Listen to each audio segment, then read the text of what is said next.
Assalamualaikum warahmatullahi wabarakatuh. Perkenalkan, nama saya Deli Marisda, nomor absen 9, NPM 19530533027 dari kelas semester 3A. Di sini saya akan memaparkan materi tentang proses pembentukan dan perkembangan Undang-Undang Dasar 1945. Undang-Undang Dasar Negara Republik Indonesia tahun 1945 atau yang disingkat dengan UUD 1945 adalah hukum dasar tertulis konstitusi pemerintahan negara Republik Indonesia pada saat ini.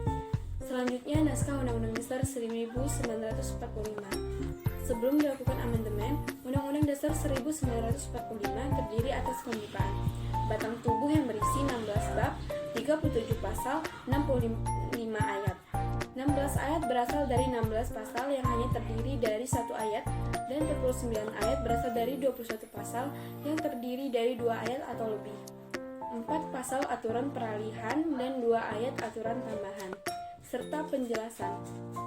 Setelah dilakukan 4 kali perubahan, Undang-Undang Dasar 1945 memiliki 16 bab, 37 pasal, 194 ayat, 3 pasal aturan peralihan, dan 2 pasal aturan tambahan.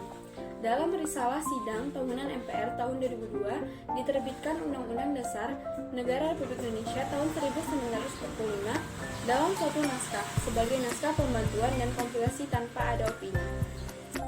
Selanjutnya, sejarah awal Undang-Undang Dasar 1945.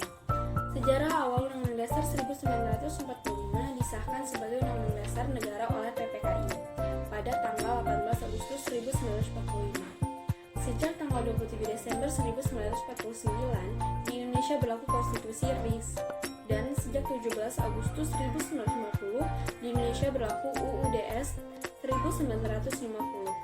Dekret Presiden 5 Juli 1959 kembali memberlakukan Undang-Undang Dasar 1945 dengan dikukuhkan secara aklamasi oleh DPR pada tanggal 22 Juli 1959 pada kurun waktu tahun 1999 hingga 2002. Undang-Undang Dasar 1945 mengalami 4 kali perubahan atau amandemen yang mengubah susunan lembaga-lembaga dalam sistem ketatanegaraan Republik Indonesia. Selanjutnya, periode berlakunya Undang-Undang Dasar 1945. 18 Agustus 1945 hingga 27 Desember 1949. Dalam kurun waktu 1945 hingga 1950, Undang-Undang Dasar 1945 tidak dapat dilaksanakan sepenuhnya karena Indonesia sedang disibukkan dengan perjuangan mempertahankan kemerdekaan. Maklumat Wakil Presiden nomor 10 pada tanggal 16 Oktober 1945 memutuskan bahwa kekuasaan legislatif diserahkan kepada KNIP karena MPR dan DPR belum terbentuk. Tanggal 14 November 1945 dibentuk Kabinet Semi Presidensial atau yang disebut dengan semi parlementer yang pertama. Sehingga peristiwa ini merupakan perubahan pertama dari sistem pemerintahan Indonesia terhadap Undang-Undang Dasar 1945. Selanjutnya, periode berlakunya Konstitusi RIS 1949. Tanggal 27 Desember 1949 hingga 17 Agustus 1950. Pada masa ini, sistem pemerintahan Indonesia adalah parlementer. Bentuk pemerintahan dan bentuk negaranya federasi, yaitu negara yang di dalamnya terdiri dari negara-negara bagian yang masing-masing negara bagian memiliki kedaulatan sendiri untuk mengurus urusan dalam negerinya. Ini merupakan perubahan dari Undang-Undang Dasar 1945 yang mengamanatkan bahwa Indonesia adalah negara kesatuan. Selanjutnya, periode UUDS 1950, tanggal 17 Agustus 1950 hingga 5 Juli 1959. Pada periode UUDS 1950 ini diberlakukan sistem demokrasi parlementer yang sering disebut demokrasi liberal. Pada periode ini pula, kabinet selalu silih berganti. Akibatnya, pembangunan tidak berjalan lancar. Masing-masing partai lebih memperhatikan kepentingan partai atau golongannya. Setelah negara Republik Indonesia dengan UUDS 1950 dan sistem demokrasi liberal yang dialami rakyat Indonesia selama hampir 9 bulan, atau maksudnya 9 tahun, maka rakyat Indonesia sadar bahwa UUDS 1950 dengan sistem demokrasi liberal tidak cocok. karena tidak sesuai dengan jiwa Pancasila dan Undang-Undang Dasar 1945. Beberapa aturan pokok itu mengatur bentuk negara, bentuk pemerintahan, pembagian kekuasaan, dan sistem pemerintahan Indonesia. Selanjutnya, periode kembalinya ke Undang-Undang Dasar 1945. Tanggal 5 Juli 1959 hingga 1966. Perangko kembali ke Undang-Undang Dasar 1945 dengan nominal 50 sen karena situasi politik pada sidang konstituante 1959 di mana banyak saling tarik ulur kepentingan partai politik sehingga gagal menghasilkan Undang-Undang Dasar baru. Maka pada tanggal 5 Juli 1959, Presiden Soekarno mengeluarkan dekret presiden yang salah satu isinya memberlakukan kembali Undang-Undang Dasar 1945 sebagai Undang-Undang Dasar, menggantikan Undang-Undang Dasar sementara 1950 yang berlaku pada waktu itu.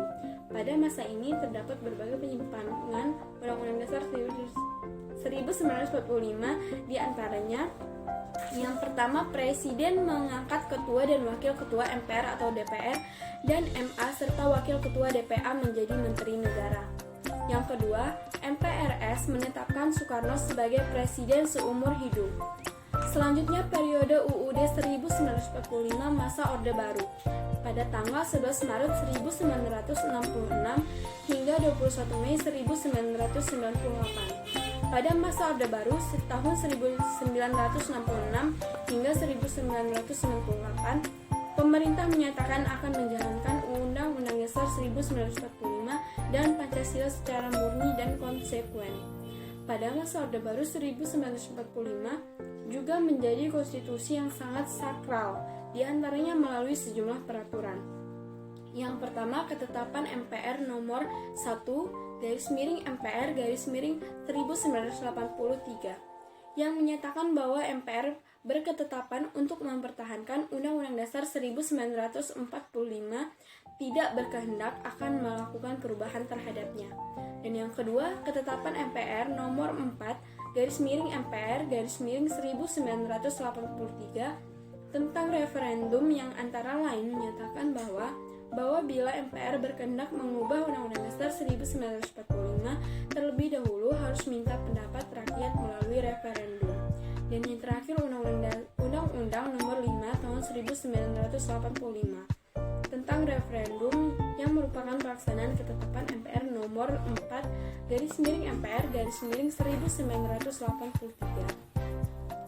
Selanjutnya, periode 21 Mei 1998 hingga 19 Oktober 1999. Pada masa ini dikenal masa transisi, yaitu masa sejak Presiden Soeharto digantikan oleh B.J. Habibie sampai dengan lepasnya Provinsi Timor Timur dari NKRI. Selanjutnya, periode perubahan Undang-Undang Dasar 1945.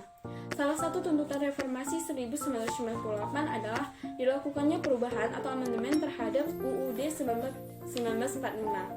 Latar belakang tuntutan perubahan UUD 1945 antara lain karena pada masa Orde Baru kekuasaan tertinggal di tangan MPR. Dan pada kenyataannya bukan di tangan rakyat. Kekuasaan yang sangat besar pada presiden.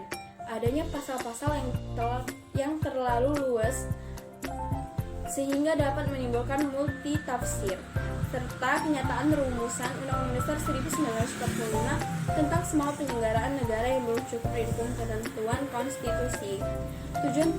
Tujuan perubahan Undang-Undang 1945 waktu itu adalah menyempurnakan aturan dasar seperti tatanan negara, kedaulatan rakyat, HAM, pembagian kekuasaan, eksistensi negara, demokrasi, dan negara hukum, serta hal-hal lain yang sesuai dengan perkembangan aspirasi dan kebutuhan bangsa. Dalam kurun waktu 1999 hingga 2002, Undang-Undang Dasar 1945 mengalami 4 kali perubahan atau amandemen yang ditetapkan dalam sidang umum dan sidang tahunan MPR. Yang pertama, Sidang Umum MPR tahun 1999 tanggal 14 hingga 21 Oktober 1999. Perubahan pertama Undang-Undang Dasar 1945. Yang kedua, perubahan kedua Undang-Undang Dasar 1945 pada sidang tahunan MPR tahun 2000, tanggal 7 hingga 18 Agustus tahun 2000. Yang ketiga, perubahan ketiga Undang-Undang Dasar 1945, sidang tahunan MPR tahun 2001, tanggal 1 hingga 9 November 2001. Dan yang terakhir, perubahan keempat Undang-Undang Dasar 1945, sidang tahunan MPR tahun 2002, tanggal 1 hingga 11 Agustus 2002. Sekian materi yang dapat saya sampaikan. Saya ucapkan terima kasih. Wassalamualaikum warahmatullahi wabarakatuh.